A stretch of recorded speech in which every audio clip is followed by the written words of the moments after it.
ですね、今日はちょっとフィンランド式男の森の食事を紹介してみたいと思います。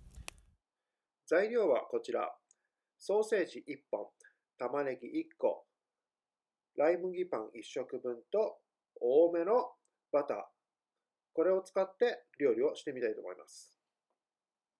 まずはですね、たっぷりバターです。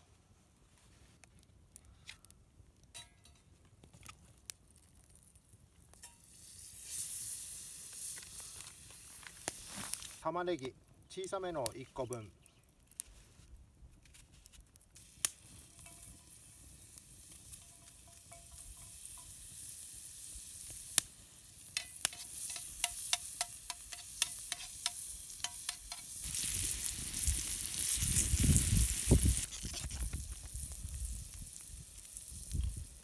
ソーセージ1本か2本、この辺は食べる量に合わせて、お好きにしてください。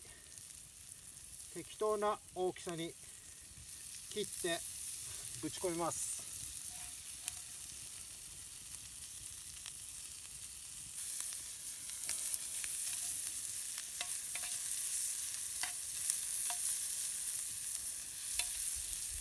ソーセージが少し焼けてきたら、今度は水を入れます。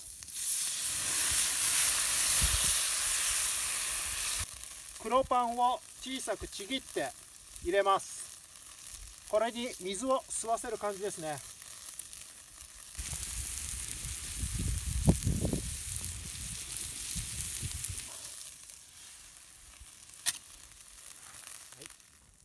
このようにパンが水を吸って水気が飛んだら完成となります。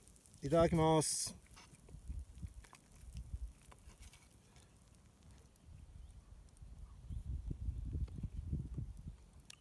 バターとソーセージの塩気と黒パンの味が混ざった、これうまいです、はっきり言って。